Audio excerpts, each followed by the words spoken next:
사람의 머리로는 미처 헤아릴 수 없는 일이었지만은 요한의 형제인 야고보는 헤롯에 의해서 참수형을 당하고 또다시 유대인들의 마음을 사려는 간교한 헤롯의 정치적인 타산으로 인해서 당시 가장 전도 활동에 열심이었던 베드로까지 잡아 가두고 유대인의 명절인 유월절이 끝나는 바로 다음 날 백성들 앞에 끌어내서 죽임으로써 유대인들의 환심을 사고자 했던 헤롯의 간계한 모습들을 지난 시간에 생각을 했습니다. 때문에 이에 베드로는 옥에 갇혔고 교회는 그를 위하여 간절히 하나님께 빌더라 하는 5절의 내용이 있고 그 기도에 대한 응답이 오늘 본문에 나타나는 말씀으로 우리가 이해되게 됩니다. 하나님은 하시는 일이 아주 기기묘묘하죠.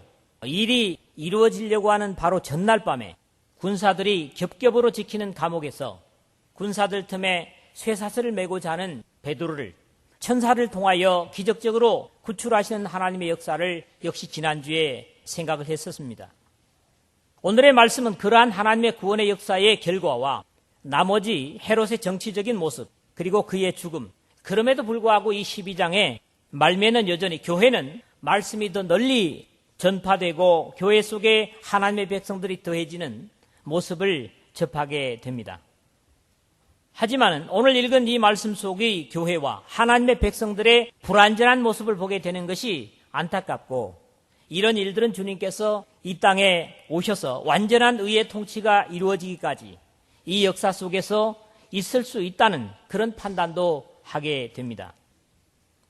초기 교회는 성령이 충만했고 예수 그리스도께 직접 교육받은 사람들과 주님의 십자가의 희생과 부활은 물론이고 주님께서 하늘로 승천하신 모습을 직접 목격한 사람들이 더러 있었을 것입니다. 왜 이렇게 말씀을 드릴 수 있느냐 하면 고린도전서 15장 6절에 보면 바울이 고린도 교회에 편지를 쓰면서 그 후에 500여 형제에게 일시에 보이셨나니 그 중에 지금까지 태반이나 살아있고 그런 기록을 볼 때 확신할 수가 있는데 그럼에도 불구하고 이런 조금은 의아한 모습들은 오늘 21세기 속에 있는 우리로 하여금 더욱 주님을 강하게 의지해야 할 이유를 가르쳐주고 있다 이렇게 생각을 합니다. 성령의 강한 능력의 역사가 아직 현장감 있게 나타나던 시기였음에도 자신들의 기도에 응답하시는 하나님의 역사를 눈으로 보면서 믿지 못하는 그런 연약함을 나타내고 있다는 데서 그런 판단을 하는 것이죠. 결국 이 지상의 기도인들이나 주님의 교회가 경성하지 못하고 깨닫지 못한다면 자신들의 기도에 분명히 응답하시는 하나님의 역사를 보면서도 여전히 자신들의 생각이나 판단에 의해서 하나님의 응답의 역사조차도 불신해버리고 오히려 그러한 역사를 인정하는 순수한 어린아이 같은 사람을 미쳤다고 매도해버리는 엄청난 잘못을 저지를 수도 있겠다 그런 이야기입니다. 때문에 이 말씀은 또다시 오늘 우리 교회에 주시는 말씀으로 가져올 수밖에 없을 것 같습니다. 하나님의 하신 기적의 역사들을 생각 없이 격화시키고 인간적으로 판단해버리는 우리의 믿음 없음을 일깨우시는 주님의 사랑의 음성으로 오늘 이 말씀을 들어야 할 것 같습니다. 또 다른 이 말씀의 교훈은 어느 군주를 섬기는 것이 진정한 행복인가 하는 것을 분명히 우리에게 보여주고 있습니다.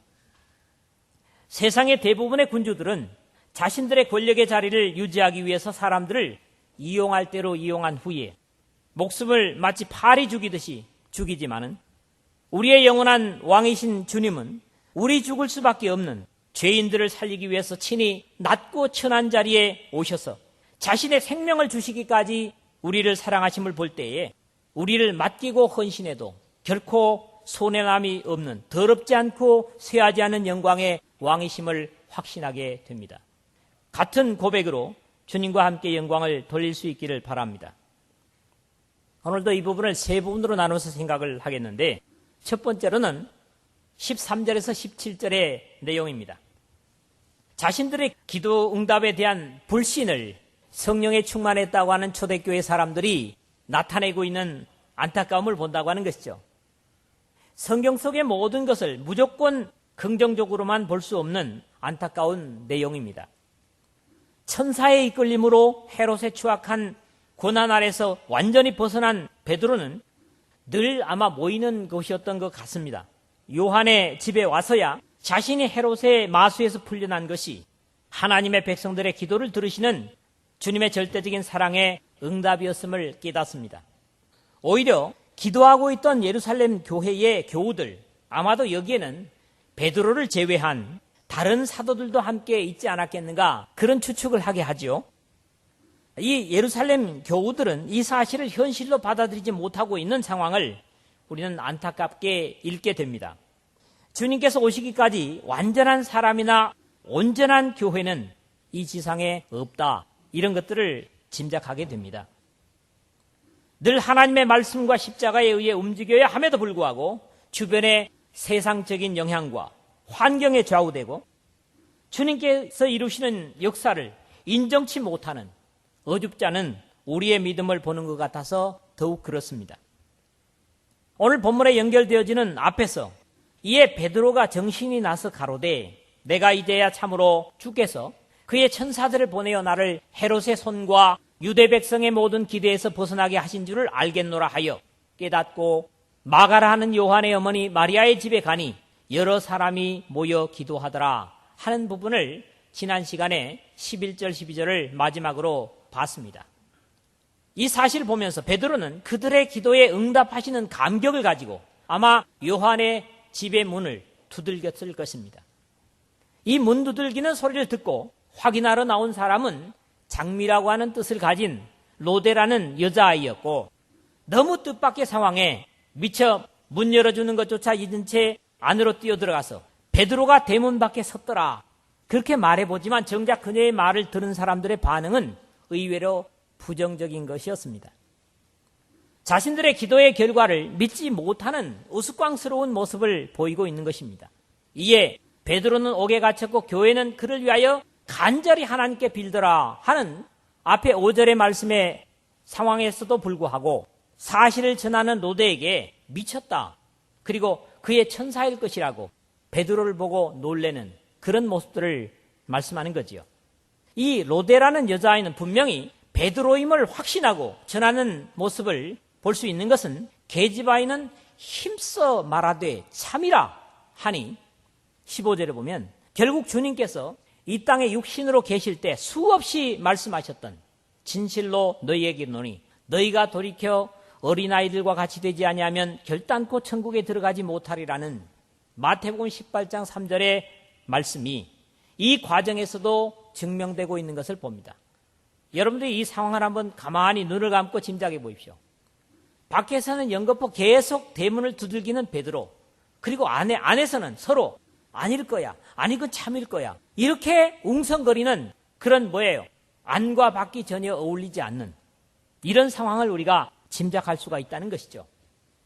단순히 사실을 본대로 느낀 대로 받아들이는 어린아이는 사실을 증거하는데 안에서 당시의 상황적인 것을 먼저 생각하고 설마 철통같이 군사 내식에다가 여러 철문을 통해서 지키는 그 헤롯의 감옥에서 베드로가 나올 수 있었을까? 현실적인 하나님의 하신 일에보다는 자기의 머리로 헤아리는 것으로 인해서 사실을 인정하지 못하는 그런 안타까운 모습을 우리가 볼 수 있다고 하는 것이죠. 판단하는 어른들은 하나님께서 놓아주신 베드로가 찾아왔음에도 그러면 그의 천사라 하더라 하는 어설픈 판단과 결론을 말하고 있는 것을 보는 겁니다. 당시 유대인들의 생각에는 각 사람마다 지정된 천사가 그 사람을 인도하고 지킨다고 생각을 했었습니다. 다니엘서 3장 28절에 보면 그가 그 사자를 보내사, 그 누구의 얘기냐면 바벨론 느부갓네살의 왕의 얘기입니다. 지금 풀무불을 평상시보다 7배나 뜨겁게 해서 이 사드락과 메삭과 아벳느고를 던졌는데 그 중에 결박되지 않은 4사람이 있는데 한 사람은 신의 아들과 같더라 하는 내용을 볼 수가 있죠. 그 다음에 같은 다니엘서 6장 22절에 보니까 이미 그 천사들을 보내어 사자의 입을 봉하셨으므로 여기도 역시 그 천사들이라는 거죠. 수천사를 보내서 모함을 당하는 사자굴에 떨어진 다니엘을 살리기 위해서 이미 그 사자들의 입을 막았을 것이다, 그런 얘기입니다. 신약 성경 속에 이런 내용을 반영한 기록을 보면 히브리서 1장 14절인데 모든 천사들은 부리는 영으로서 구원 얻을 후사들을 위하여 섬기라고 보내심이 아니뇨.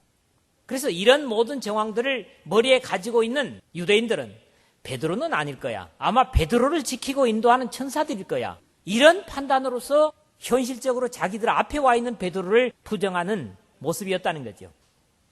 이 상황이 웃을 수밖에 없는 비극적인 것은 평상시 자신들에게 수없이 하나님의 기도의 응답을 확신시키고 그 말씀에 의지하여 지금까지 기도했고 그 응답으로 밖에 문을 두드리는 베드로를 인정치 못하는 것입니다.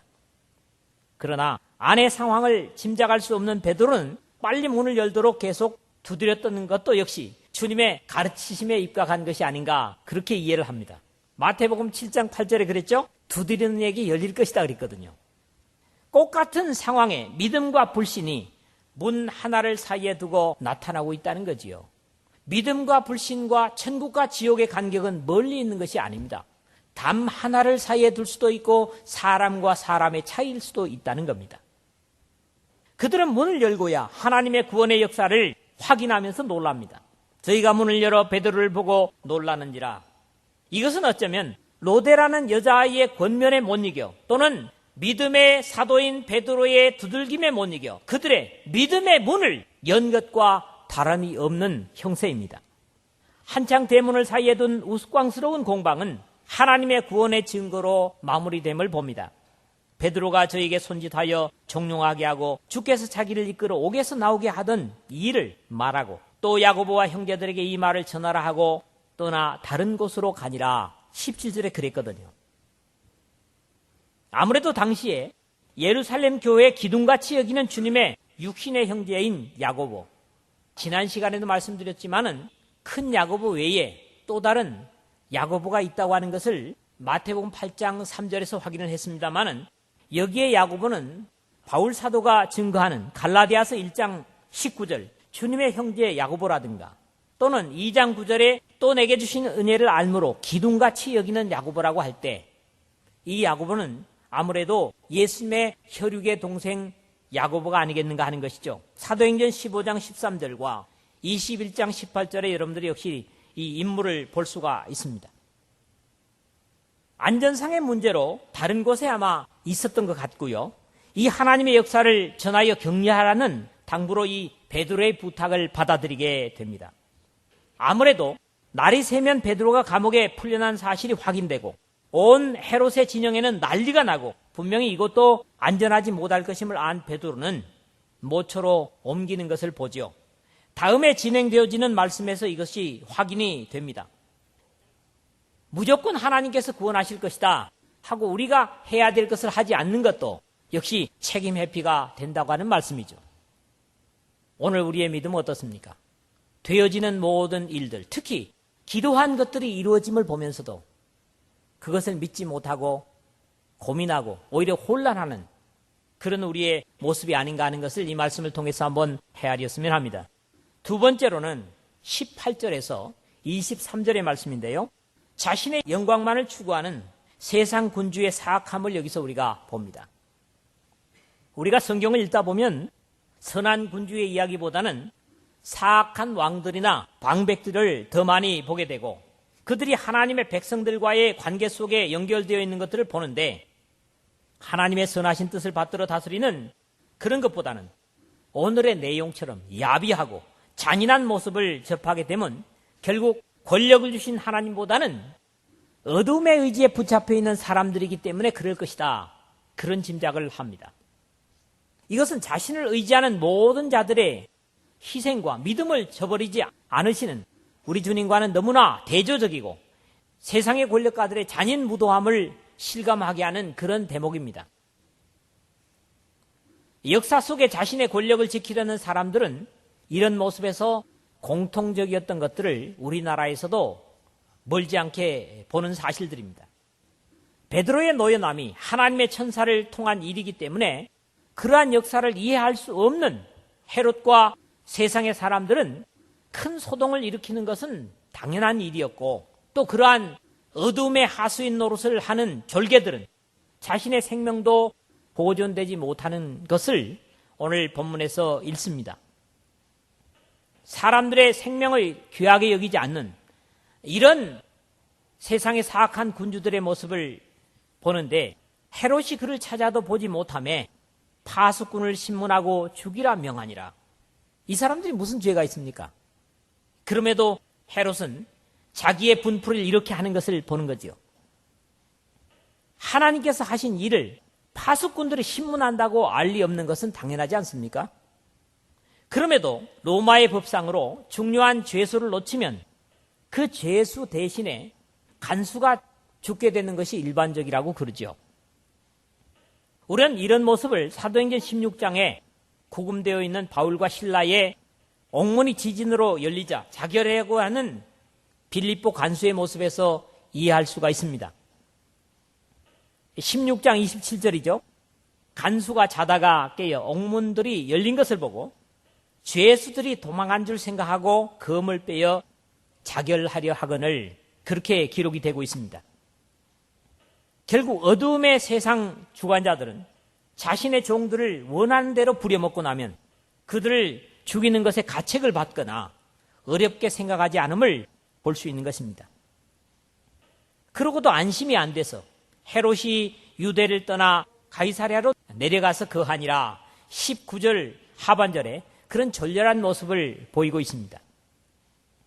그러나 이방 임금의 고백으로 듣는 우리 하나님은 절대로 그런 분이 아니심을 느부갓네살이 말하여 가로되 사드락과 메삭과 아벳느고의 하나님을 찬송할지로다. 그가 그 사자를 보내사 자기를 의뢰하고 그 몸을 버려서 왕의 명을 거역하고 그 하나님밖에는 다른 신을 섬기지 아니하며 그에게 절하지 아니한 종들을 구원하셨도다. 이렇게 다니엘서 3장 28절에 고백하고 있음을 듣습니다. 하나님을 경외하는 군주였던 다윗은 고백하기를 여호와여 주의 이름을 아는 자는 주를 의지하오리니 이는 주를 찾는 자들을 버리지 아니하심이니이다. 시편 9편 10절에 그렇게 고백을 하고요. 바울은 구약을 인용하면서 하는 말씀이 하나님이 그 미리 아신 자기 백성을 버리지 아니하셨나니 로마서 11장 2절에 그렇게 찬양하고 있습니다. 선하신 우리 아버지께서는 그를 의뢰하고 사랑하는 사람들을 어떤 위기와 절망에서도 버리지 아니하시고 책임지실 것입니다. 우리 주님은 소망 없는 죄의 종들인 우리를 살리기 위해서 오히려 자신의 생명을 기꺼이 버리셨습니다. 왜냐하면 그분은 한 생명을 천하보다 귀하게 여기기 때문입니다. 이것은 헤롯과 같은 야비한 세상의 권력가들과 얼마나 다릅니까? 그 다음에 이런 세상의 권력가들 사이에서는 항상 권모술수가 난무하는 그런 모습을 봅니다.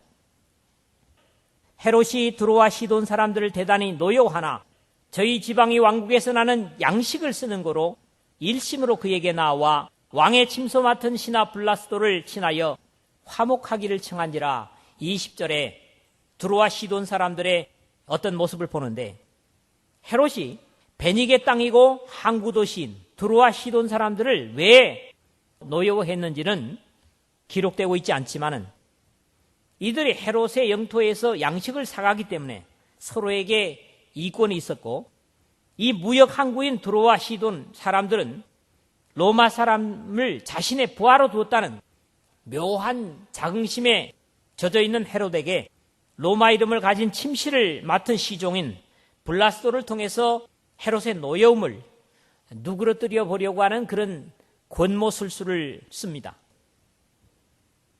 세상의 정치 세계가 대부분 그렇습니다. 늘 정직과 공의보다는 뇌물과 아부를 가지고 자신들의 야욕을 이루려는 정치 세력은 역사에 관계없이 다르지 않음을 여기서도 우리가 확인하고 있는 것입니다. 그러나 우리의 왕이시고 만왕의 왕이신 예수 그리스도께서는 이런 어둠의 방법이 먹히지 않을 뿐더러 오히려 야비한 수단이나 방법을 싫어하시는 것은 바로 지고지선의 왕이신 주님께 어울리지 않기 때문이고 공의의 하나님이시기 때문에 그렇습니다. 주님은 오히려 진실하고 의로운 자들을 사랑하시고 자신의 도구로 쓰시는 분이십니다. 세 번째로 이 상황 속에서 보는 것은 하나님으로부터 결국 치심을 받아 죽는 헤롯의 모습을 보는 겁니다. 헤롯은 적당한 날을 정해서 왕복을 입고 그들에게 연설을 했고, 아부의 근성에 강한 사람들은 단상에 꾸며진 위용과 함께 아부의 극치를 나타냈습니다. 이것은 신의 소리요 사람의 소리는 아니라, 그 헤롯의 모습을 성경에는 우리가 볼 수 없지만은 당시의 역사의 어떤 사람들의 기록을 보면 볼 수가 있습니다. 헤롯이 은으로 꾸며진 옷을 입고 아침 해가 찬란히 솟아오르는 단상에 올라서서 백성들에게 연설을 했다고 합니다. 그 장관을 목격한 앞에 앉았던 두로와 시돈 백성들은 이것은 정말 사람의 소리가 아니고 신의 소리다, 이렇게 아부를 했다는 것이죠. 그리고 헤롯은 그 소리에 만족했다고 하는 것입니다. 그러나 영광을 하나님께만 드려야 할 이치를 모르기 때문에 이러한 아부에 이끌려 만족해했고, 자신에게 권자를 허락하신 하나님께 영광을 돌리지 않으므로 헤롯은 결국 허락된 삶마저도 다 살지 못하고 벌레에게 먹혀서 죽고 말물, 오늘 헤롯의 마지막 기록에서 봅니다. 이렇게 대개의 거짓되고 교만한 사람들은 언제나 권세가 하나님께로부터 오지 않음이 없음을 의식하지 못하고 자신의 수완과 정치력으로 권력의 자리가 지켜진다고 착각하는 데서 허락된 삶마저도 다 살지 못하고 비운해 가는 역사들을 역시 동서고금에 다르지 않은 것을 우리나라의 역사 속에서도 봅니다.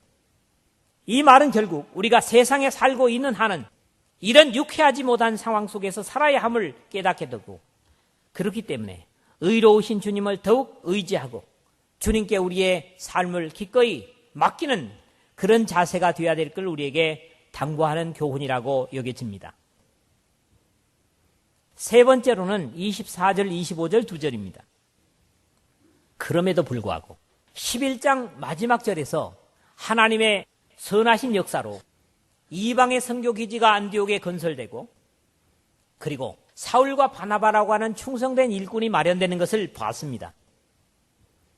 12장에서 여태껏 본 말은 그런 교회 속에 어두운 그림자였던 헤롯의 박해를 2시간에 걸쳐서 봤는데, 그럼에도 불구하고 하나님의 말씀은 흥황하여 더했다고 하는 것이 바로 오늘 이 박해 뒤에 기록되고 있는 하나님의 위로와 격려의 음성입니다.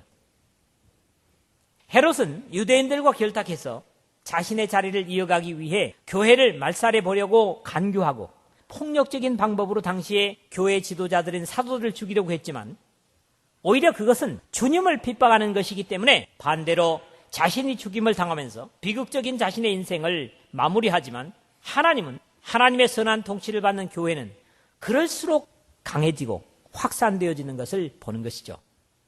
하나님의 말씀은 흥왕하여 더하더라 하는 24절의 말씀은 위기를 한 번씩 넘길 때마다 기록되고 있는 하나님의 반전의 역사의 기록임을 사도행전에서 보게 됩니다. 이미 6장 7절에 보니까 헬라파 유대인들이 매일 구제에서 빠짐으로 히브리파 유대인들을 원망하는 그런 반목을 일꾼을 뽑아서 해결하면서 하나님의 말씀이 점점 흥황하여 예루살렘에 있는 제자의 수가 더 심히 많아지고 허다한 제사장의 무리도 이 도에 복종하니라 하는 기록을 6장 7절에서 볼 수가 있습니다. 그리고 다시 19장 20절에 역시 오늘의 표현과 같이 이와 같이 주의 말씀이 힘이 있어 흥황하여 세력을 얻으니라는 기록을 보게 된다는 데서 그렇게 고백을 합니다. 어려움을 넘지 않고는 기적도 반전도 기대할 수 없습니다. 다만 위기를 믿음과 순종으로 하나님의 성령과 더불어 해결하려는 사람들에게는 고난받은 만큼 성숙해지고 자라기 때문에 도전이 없는 성장은 불가능하다고 하는 그런 표현을 하고 있습니다. 어두운 역사 속에서 하나님은 생명 확산의 운동을 위한 십자가의 구원 진리인 복음의 말씀과 사는 사람들의 위기에는 성장이라는 아름다운 열매를 허락하셨다는 사실입니다. 어두움과 거짓의 반대에 부딪히는 것을 두려워한다면 절대로 성장이나 하나님의 영광을 기대할 수 없다는 논리입니다. 이것은 교회뿐만 아니라 개개인의 기도인의 삶에서도 마찬가지일 것이다, 그런 확신을 드리고 싶습니다. 마지막 절에 바나바와 사울이 부조의 일을 마치고 마가라 하는 요한을 데리고 예루살렘에서 돌아오니라 하는 말씀은 이미 앞에서 말씀드렸던 대로 11장 30절에 붙여지는 말씀입니다. 이 12장은 헤롯의 박해를 기록한 것이기 때문에 자연스러운 연결을 위해서 이 말씀을 덧붙였다고 보아지고, 다음 주에부터 생각되는 13장에서는 보다 구체적으로 땅끝을 향해서 가는 하나님의 능력의 역사를 접하게 될 것입니다. 말씀을 맺겠습니다. 성령이 충만하다고 하는 예루살렘 교회조차도 교회의 지도자인 베드로가 헤롯에게 잡혀가 군사틈에 갇혀 있을 때 그의 안전한 석방을 위해서 간절히 기도하였고, 하나님은 저들의 기도의 응답으로 천사를 동원하여 사람의 생각으로는 도저히 빠져나올 수 없는 겹겹의 보초와 쇠문을 열어 젖히고 교회로 돌려보내 주셨지만은, 이 분명한 하나님의 능력과 구원의 사실을 말하는 여자아이를 미쳤다고 할 정도로 기도와 응답을 머리로 헤아리는 잘못을 범하는 것처럼, 오늘 우리도 열심히 기도하여 받은 응답을 스스로 부정해버릴 수 있음을 경계하고, 하나님의 이루신 역사를 애써 부정해버리는 불신을 없애야 하겠다 하는 것을 배웁니다. 세상의 권력자들은 자신의 자리를 지켜보려고 사람의 생명을 귀하게 여기지 않으면서까지 수단과 방법을 가리지 않는 어두움의 하수인들은 결국 하나님께 돌려야 할 영광조차도 자신의 것으로 도둑질하고, 사람들의 아부에 만족하다가 결국 죽임을 당하는 일들은 비단 헤롯에게서뿐만 아니라 역사 속에 자주 봐오는 사실들입니다.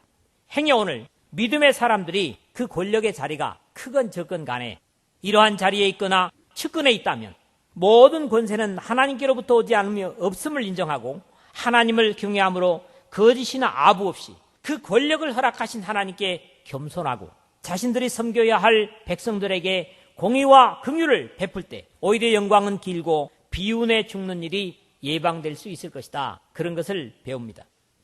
그렇지 못하고 세상의 방법과 꼭 같이 가는 사람들은 믿음이 있다고 하면서도 같은 일을 반복하는 안타까움을 오늘의 역사 속에서 보기 때문에 이런 부탁을 드리는 것입니다.